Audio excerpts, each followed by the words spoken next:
the question of tolerance is very individualistic, and it says, I have to cultivate myself so that even if I don't like someone or if I have bias, I begin to tolerate them. And what emits from me is this kind of like voluntaristic, weak goodwill.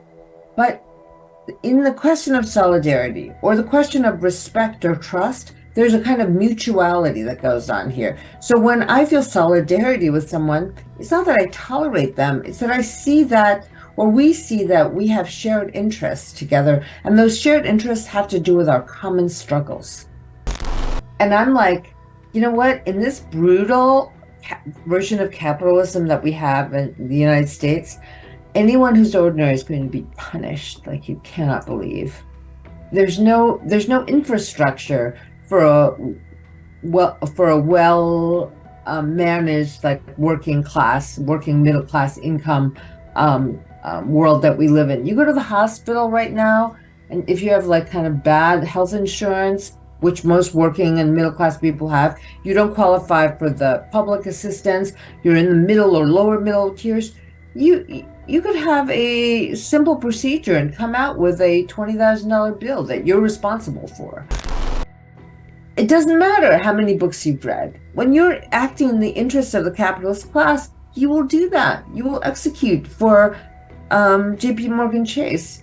You will, no matter how many books you've read. And Obama was a great example of that. Like, it's a very good lesson to all of us. Just reading novels doesn't make you a better person.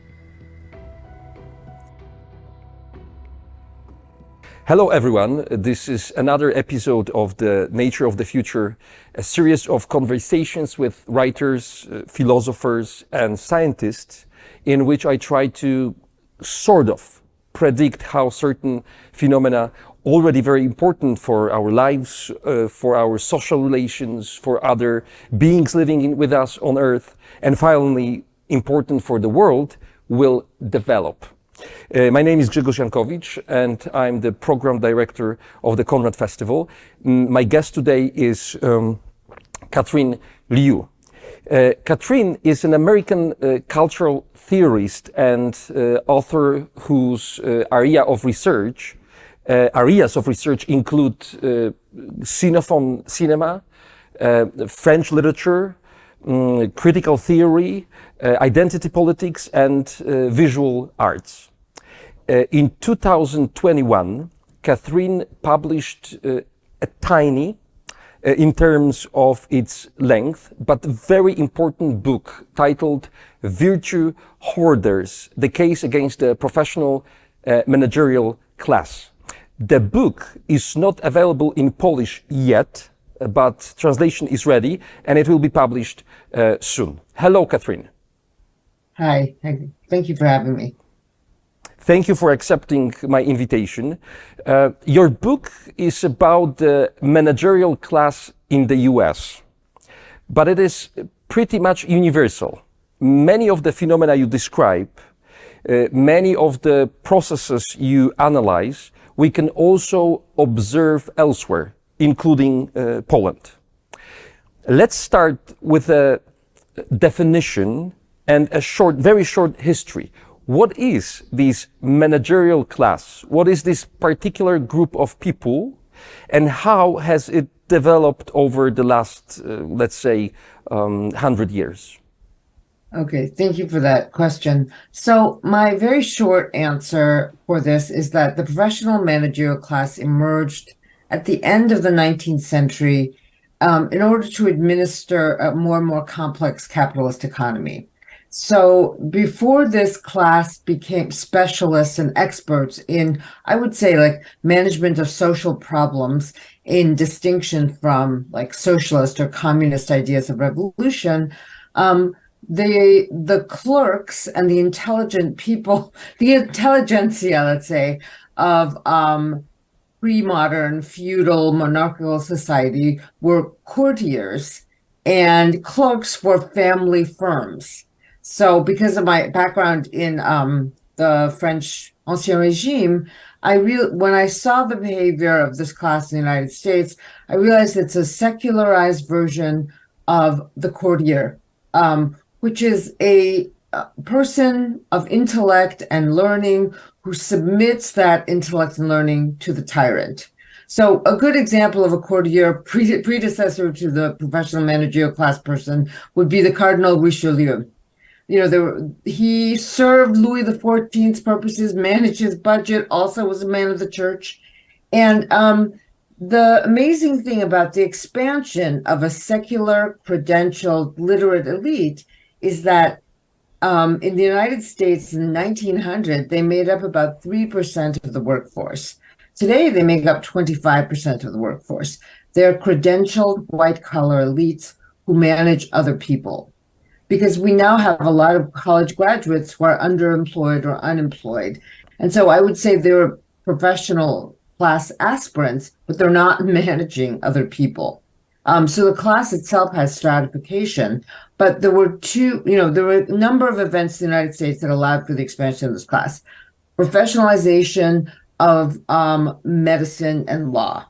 Also management of large and more complex modes of industrial production. So you have engineers, doctors, lawyers, engineers, and then there's a special part of this class that were philanthropists, charity workers, elites who saw the ravages of capitalism in the American 19th century and decided that they were going to be devoting themselves to saving people, saving the poor, and their methods of study evolved into what is now social work and sociology. So the GI Bill after 1945 allowed for an expansion of the university and the expansion of the class because it was a guaranteed college education for every veteran returning from World War II. Then you have the prosecution of the Cold War, which depended upon all these Defense Department, strategists, nuclear scientists. You have an expansion of the class then.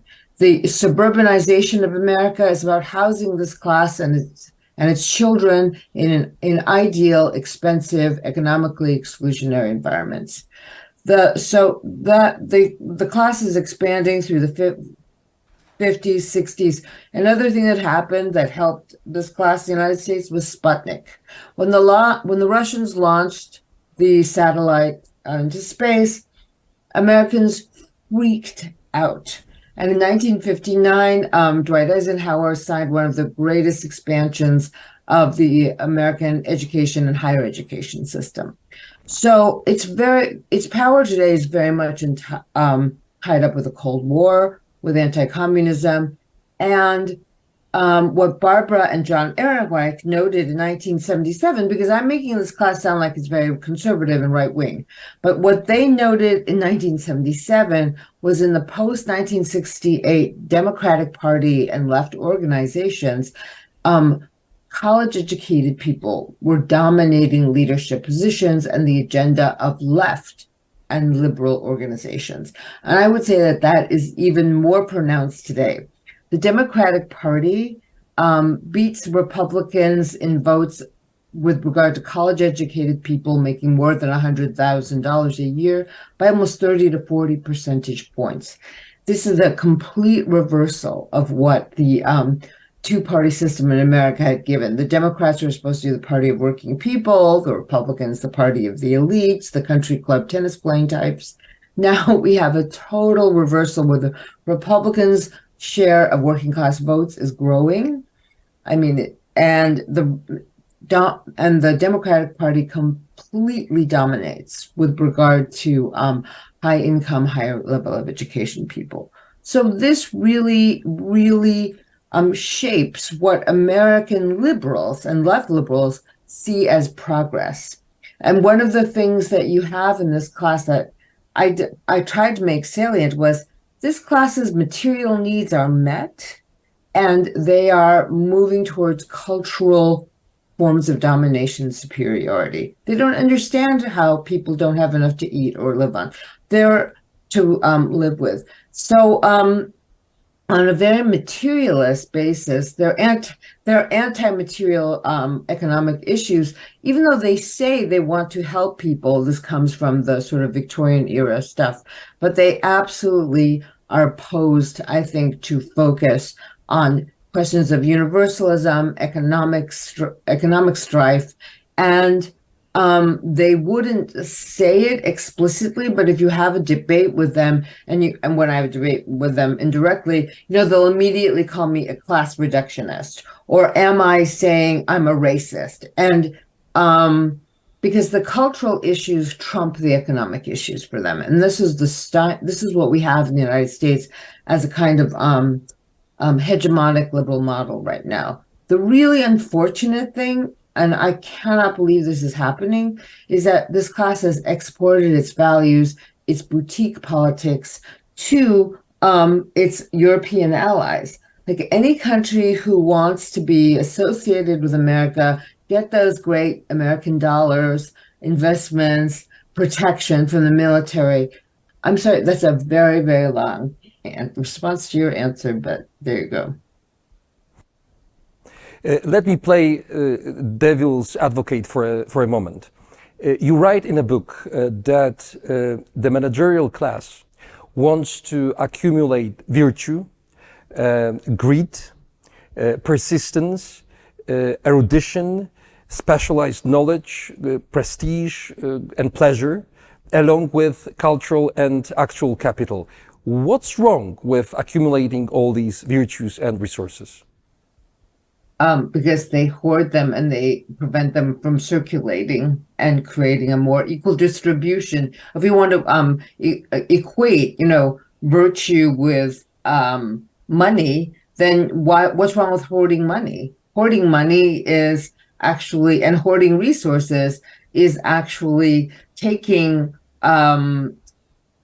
capital from circulation and creating pools of it that create power for you to own the means of production, to exploit and employ people.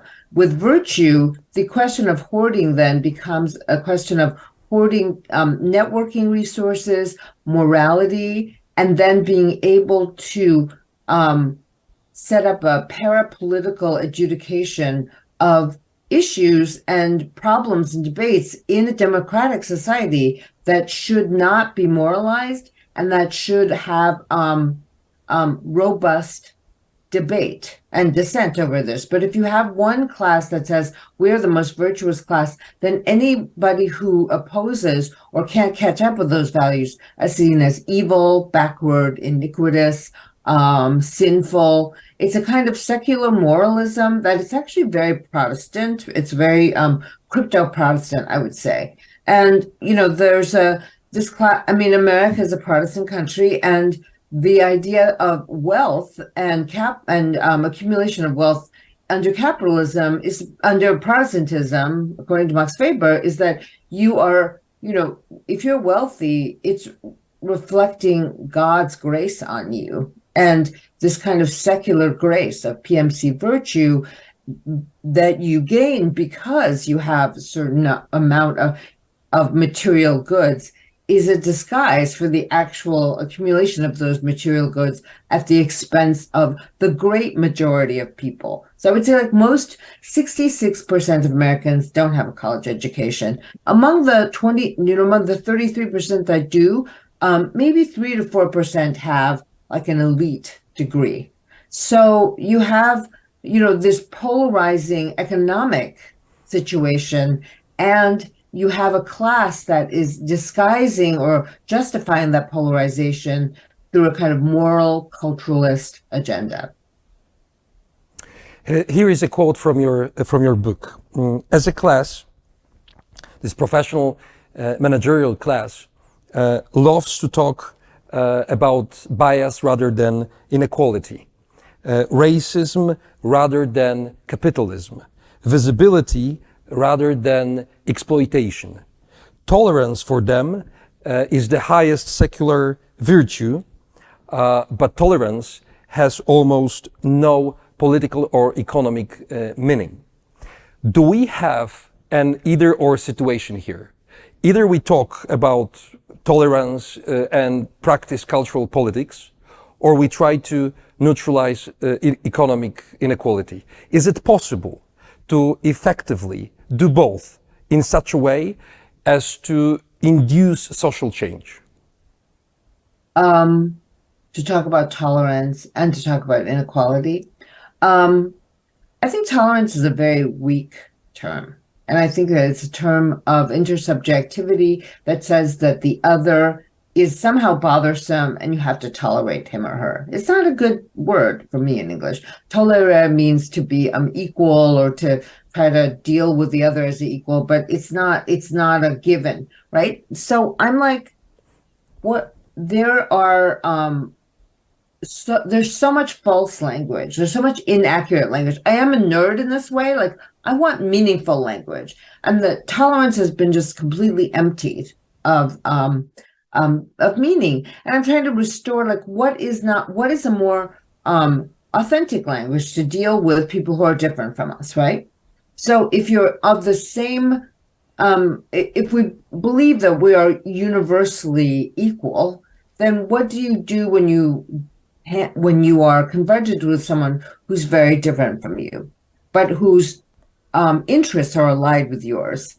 And so I fall back on the old idea of Marx, which is that you have to have solidarity with people. And I think that the question of tolerance is very individualistic, and it says, I have to cultivate myself so that even if I don't like someone or if I have bias, I begin to tolerate them. And what emits from me is this kind of like voluntaristic, weak goodwill. But in the question of solidarity or the question of respect or trust, there's a kind of mutuality that goes on here. So when I feel solidarity with someone, it's not that I tolerate them, it's that I see that, or we see that we have shared interests together, and those shared interests have to do with our common struggles. And the other thing that I think is really, really a problem in America right now is not necessarily massive distrust and disrespect of the other, disrespect of dissent. And that turns into intolerance. But I think that intolerance, which leads to hatefulness and all these other things, cannot be opposed by tolerance. It has to be opposed by solidarity, by true solidarity, mutual trust and respect among people with whom you share a common struggle, to denounce intolerance, exploitation, dishonesty, all those qualities that liberals say they want to oppose. So there's a kind of social disintegration right now in America. I have, the antisocial behaviors that were in the United States because of growing inequality and were exacerbated by the pandemic now, where we have a really hard time, and I'm sure the whole world is going through this, actually confronting and being with each other because we were all mediated by screens. And to build true sociality, I don't think you can use, is not possible with using the word tolerance, which is the scolding thing. Like if you have intolerance and you're bad and you have to tolerate the other, it's like we have to learn again how to build like strong, robust, intersubjective relationships. And that has to be a collective enterprise. It can't be a self-cultivation enterprise. It has to be trying to create institutions, spaces of action, spaces of relationship, whether it be in the arts, politics, economics. We have to look at all of those things and think of them as as equally important as tolerance. Let me give you an example. So the American medical system is falling apart, right? But you have, I know all these artists of different ages. It is very, very hard to be an artist in this kind of environment where, especially if you don't have family wealth, you're really in a very precarious situation. Do you want to build like an art world from tolerance, or shouldn't we be looking at the freedom of artists that would be really greatly enhanced if we had a universal healthcare system? I think that would solve so many more problems if we work towards that than trying to make art that's virtuous and trying to create tolerance rather than intolerance. You know what we should not tolerate is exploitation of people's health, the commodification of health, the commodification of education, the commodification of housing. It's really like we're really at a crisis point here, and the PMC puts all these band-aids on the situation, and I just think that we're at a kind of critical and economic impasse with regards to the well-being of Americans, working class Americans, that none of these band-aids really address or are able to repair or heal. One of the phenomena, political phenomena and social phenomena you analyzed in the book is the Occupy Wall Street movement. This movement had a huge emotional and social impact. I remember very well how much of an impression it made on people from my generation and from younger generations, generations of people who were then entering full adulthood. It seemed that the movement would not only change American society, but also be the beginning of global political change. Why did Occupy Wall Street fail? Well, one of the things that I think happened was that it was primarily a movement that it wasn't led because they didn't want to have leaders, but it was the demographics of the movement. After people have studied the people who were most involved were actually college educated, a lot of men, some women, and they were part of this professional managerial class, aspirational young people who were seeing the bottom drop out of their futures. And I don't know exactly how to phrase this, but there was and has been since, the 60s, a really powerful investment in left activism in the United States. I don't know about in Poland, but in anarchy, in anarchist fear and of organizations. And this kind of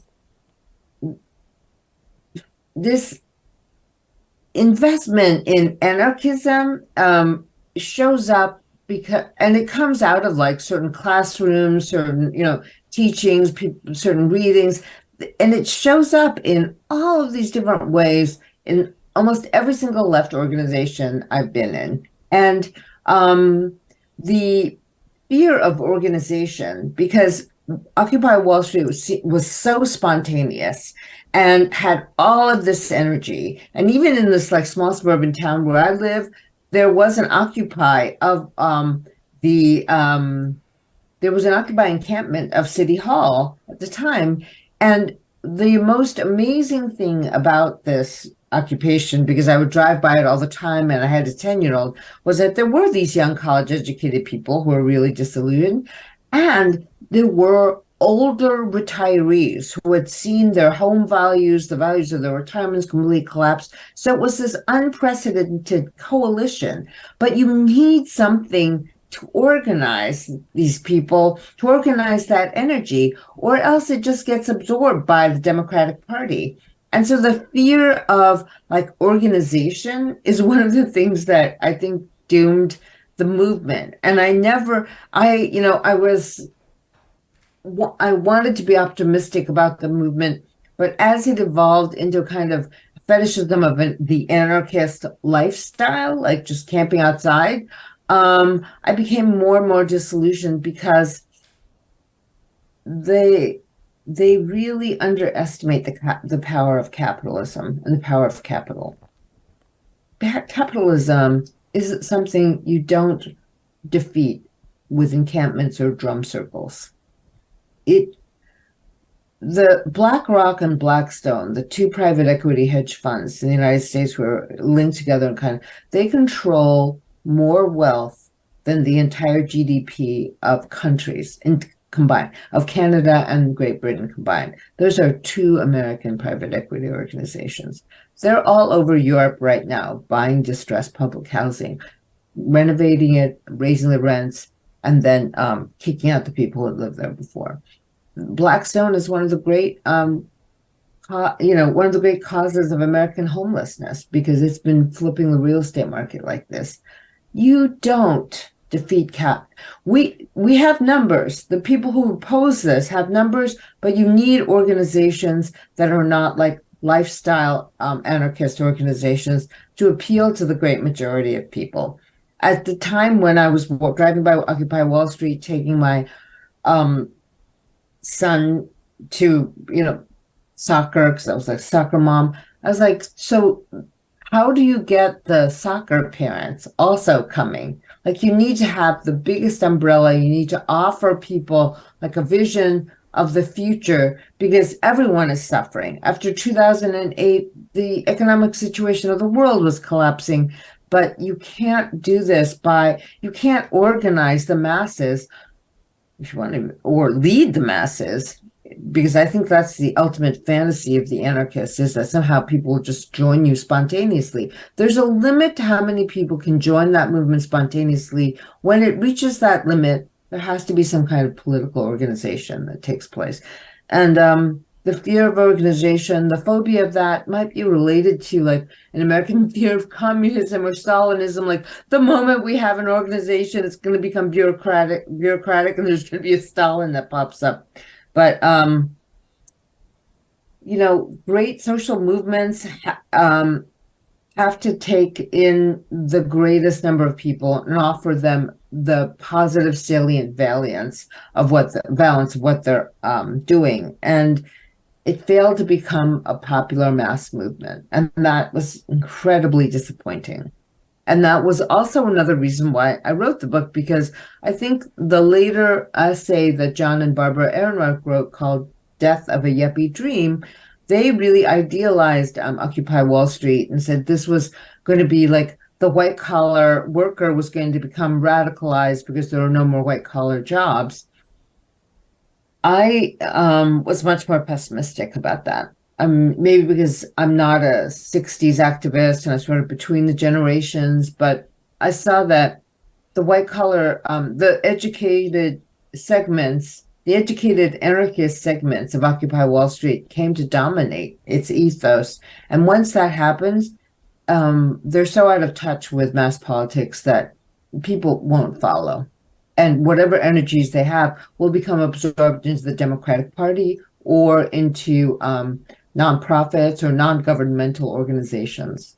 So I don't think the American professional managerial class will lead us out of the economic torpor that we are in. They're going to lead us deeper into it. And in the end, OWS was like, Occupy Wall Street was more or less a college-educated vanguardist political movement. The managerial class's contemptuous attitude toward ordinary people is visible from afar. This is a real problem.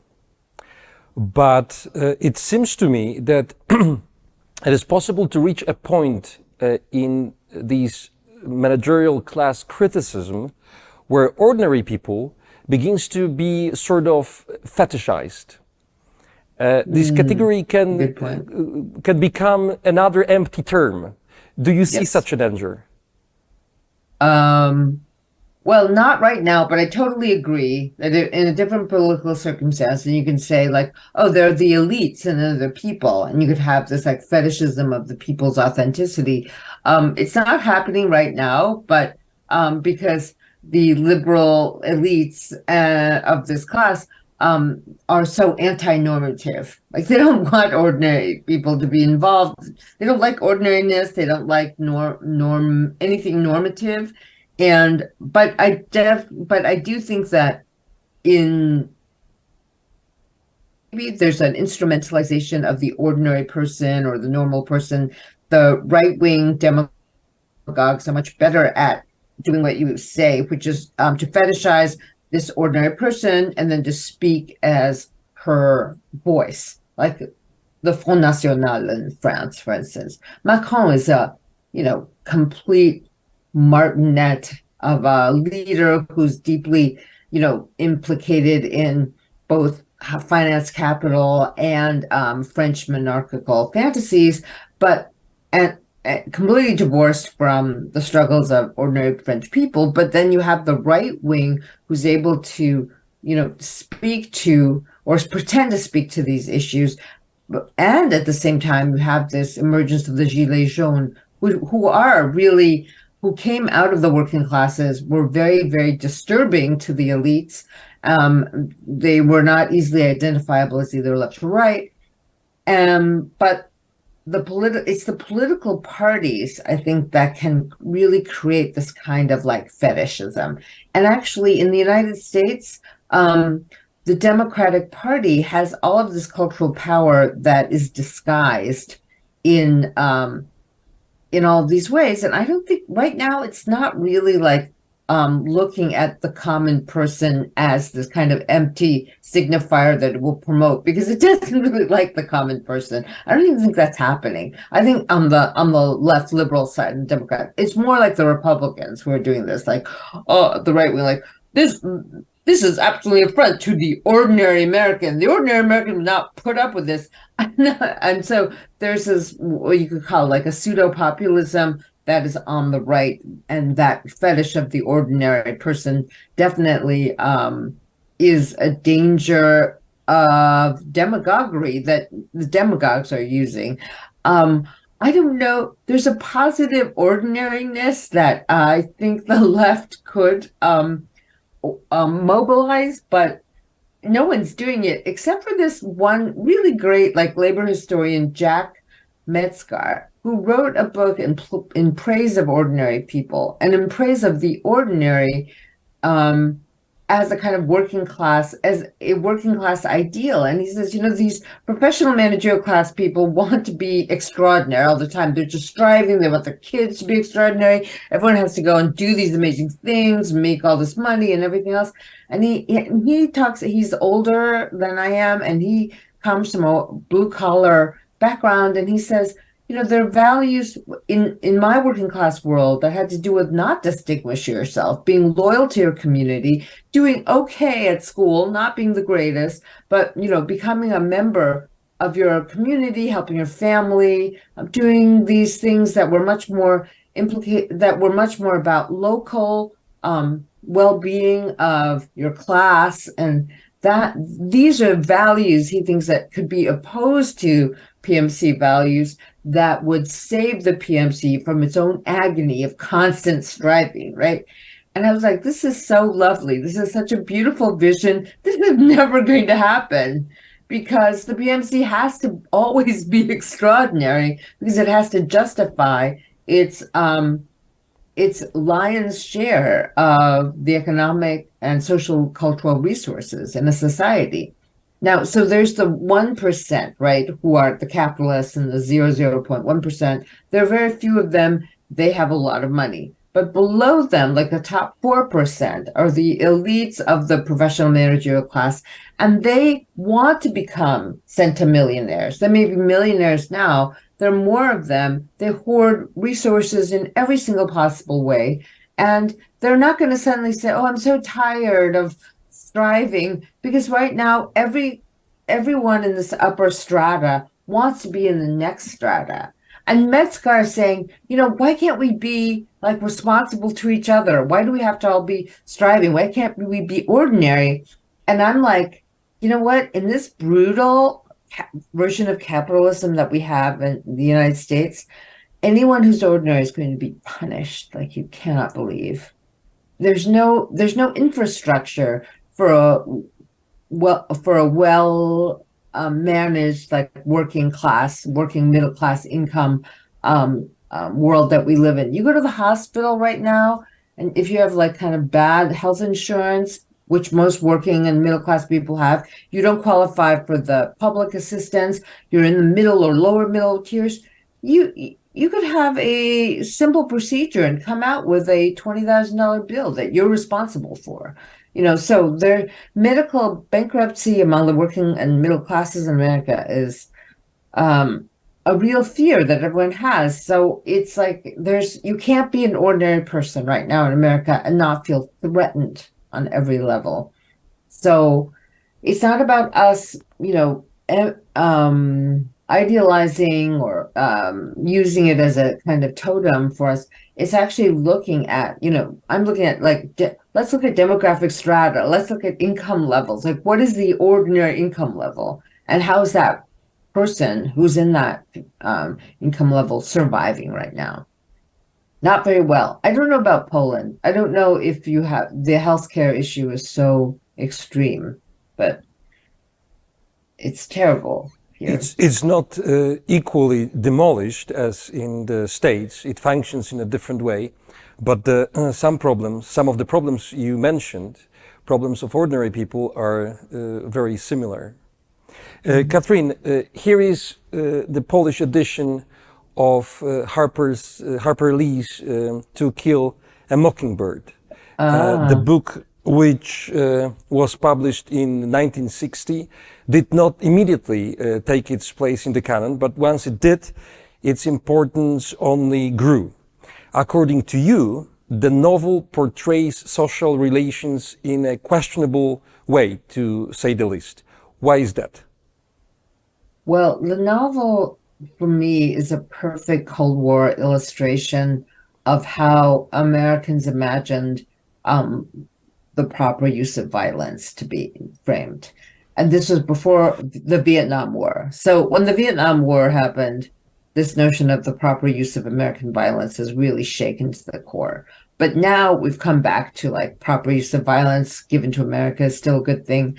It's about a small town. Harper Lee actually kind of repudiates this book, but the author of it, but it's about a small town in the South where there is a trial that is going on again about a Black man who is accused of assaulting a white woman of the working classes. And the man who is going to defend the African American man is a lawyer and is the father of Scout, who is the protagonist of this book. And he gives lessons to his children about how to behave and what is the proper way to deal with injustice, to deal with the racism of the South. And it's very much about the lawyer, the most educated and professional person in this town, being the most just person in this town, and the least racist person in this town. So there is like almost African Americans are portrayed as these innocent, vulnerable victims in a kind of melodrama where the white lawyer is the Atticus Finch. Atticus is portrayed as, this upright, unshakable, anti-injustice member of society. And then the most racist, the most virulently racist person in this town is the white working class family who lives on welfare, by the way, too. That's the other thing about them. And this parable like perfectly allegorizes, from a liberal point of view, the American imagination about injustice. So everything is told from this point of view of this little girl. And what she sees is then her father, who is a lawyer, who is a liberal, who has a vision of what a just society should be. And the enemy here is the white working class family that wrongly accuses the African American young man of having assaulted the daughter. And it ends sort of in a tragedy, but all for the African American man, but for the family, there's a kind of redemption or reinforcement of the father's power, because he's able to put things right with the help of a marginalized shut-in in the town. But the town, if you think about it as an allegory of the American social whole, like really plays out the heroics of the PMC. Frederick Jameson, many years ago, like in the 80s and 90s, said that the literature of third world countries were always national allegories, because the third world, this was still during the Cold War when that was a salient term, and the third world narratives were allegorizing the national identity of these countries that were coming into being. But I like to turn this around and look at American narratives that try to allegorize the American social whole during the Great Depression, since during the height of the Cold War. And I think it's an allegory of PMC class power, actually. What was so disturbing to many people, but now is forgotten, is that Harper Lee wrote a sequel called Go Set a Watchman, in which Atticus Finch confesses to his daughter, Scout, who's moved to New York, and as a young professional woman, he confesses to having been in the Ku Klux Klan. And I think for Lee, that was an incredibly brave thing to do, because she was not happy about the way that her novel was such a success. I think she was a person of integrity. And in Go Set a Watchman, she wanted to correct the narrative and say, the most elite members of Southern society were actually in the most racist organizations. Atticus Finch teaches his daughter and, as you write, the readers of the book, a critical lesson about literature and empathy.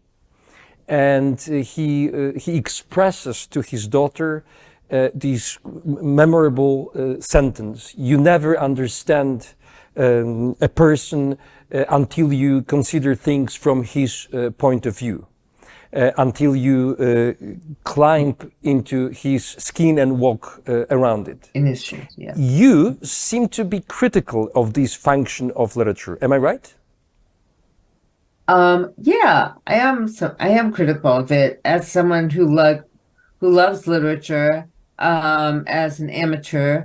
I think that it can serve that function to increase our ideas of empathy and our ideas of what other people go through. But the literary form is a form. The novel is a form that has a long history and that has a long series of conventions of representation. And it's only this, in the melodramatic mode, maybe starting with Uncle Tom's Cabin and The Progressive Year in the United States, you have this way of thinking that if people read, then they will become better people. And I actually think you can trace this back to this bourgeois practice of reading that broke off in the European 18th century, when young women read novels because they couldn't go to school, but they were literate, young bourgeois women. And this was meant to expand their world because their worlds were so constricted and tiny. And the great melodramatic novels of the 18th century, like Pamela, Clarissa, Emile of Rousseau's novels, Goethe's The Sorrows of Young Werther, these novels actually created a new readership of bourgeois, mostly women, who exercised a new sentimentality. There is in this idea that literature should expand our emotional capacities, also an ideological idea about that self-cultivation being enough. And one of the things that I criticize in this view of literature, the sentimentalizing view of literature, is that it can have a mouthpiece like Barack Obama, who talks about how reading, he's a reader, everyone celebrates how much he reads, and he espouses this like high liberal bourgeois point of view about literature as an expansion of the mind.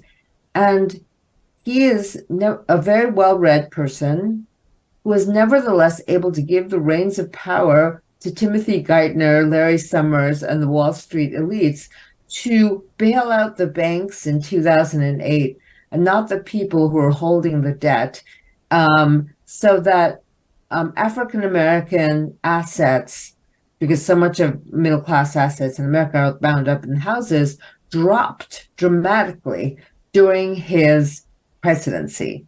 So none of his literary background, his literary sensibility, none of that prevented him from saying, oh, let's save JP Morgan Chase, let's save, Wells Fargo, and give them like billions and billions of public dollars, and then leave the people who are holding the mortgages vulnerable to having their houses repossessed because we're not giving the people the money or forgiving that debt. We're giving the money to the banks so they can remain solvent, and then the debtors still have to pay the banks back. Like, none of his literary sensibility actually would allow him to put his own feet in the shoes of someone like an African-American woman who owned her own townhouse in New York. There was a Up the Down Escalator, a book describes various situations of like social falling after 2008.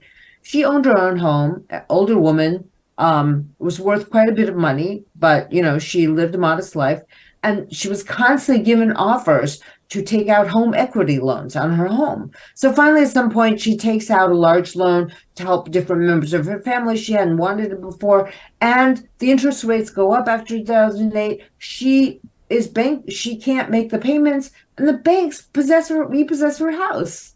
And like, there was all this skullduggery on the part of the banks with regard to ordinary, there's that term again, ordinary people or working class people. And nothing was done. Nothing was done to protect working class people. I use ordinary people because it's like less inflammatory, but it doesn't matter how many books you've read. When you're acting in the interests of the capitalist class, you will do that. You will execute for JP Morgan Chase. No matter how many books you've read. And Obama was a great example of that. Like, it's a very good lesson to all of us. Just reading novels doesn't make you a better person. And what would be your literary antidote to kill a Mockingbird?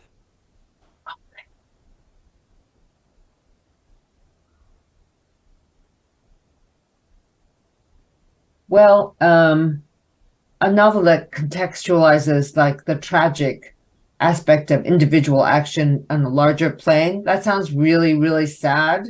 But recently because of the pandemic, I read Vasily Grossman's Life and Fate and Stalingrad. So Stalingrad, written to pass the censors, Life and Fate, really about life under Stalinism and during World War II, right?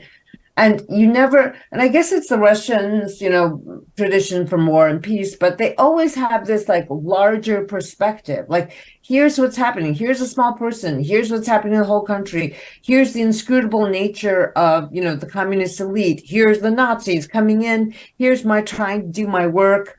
There's a grand scope of things and an epic perspective that a lot of American novels don't have these days, partially because of the MFA writing programs. Everyone sort of is about exploring like inner life. But the other thing I like are novels that are actually just like innovations on the form of the novel. Like, there's a really great novel by an African-American woman called Oreo. And it's a picaresque about a mixed race woman. But it doesn't make any big political statements, but it's a deep, deep exploration of the form. And so in that way, I guess I'm a modernist, but also like craving some kind of epic perspective as well. So I say Grossman, Oreo. But that's a very, very good question. I do think there's a question of aesthetic appreciation of the non-instrumentality of the artwork that I want to defend. Like, actually, sometimes reading isn't about communing, or the novel isn't even about communicating. It's about constructing a world that has an integrity of its own, that is related to the outside world and the history of the novel, that invites the reader in, but doesn't necessarily like give him or her a lesson. How has the situation and actions of the managerial class been affected by the pandemic? It's made people more alienated from each other. The liberal elites now had a greater trust in expertise and science that they wanted to impose on everyone. Mask one day, no mask another day, vaccines. The masking or no masking became like a way for them to show their superiority all the time. I mean, I obeyed most of the rules, and I tried to obey them insofar as I thought they were sensible, but there was at some point when you just felt like you had to conform or else you were seen as a bad person. So the pandemic regulations, coming out of the government and out of scientific organizations, like increased its power. And in another way too, like those of us in the class could work with a computer. We could stay home. We could stay safe in some way. And it made the differences between PMC working conditions and the working conditions of people who had to go in presence to work, either service workers, factory workers, the people who actually kept the restaurant workers who kept the economy running, their conditions of work and life, just were completely in stark contrast to the relative comfort and sort of neurotic isolation that our class could enjoy somewhat. How can the development of artificial intelligence and its impact on the labor market change the relationship between the managerial class and the working class? How do you see it? I don't have an answer to that. I really don't have an answer to that. The AI, as I understand it now, can do sort of menial tasks like coding, doing Excel spreadsheets, menial tasks that the white collar workers could be liberated from.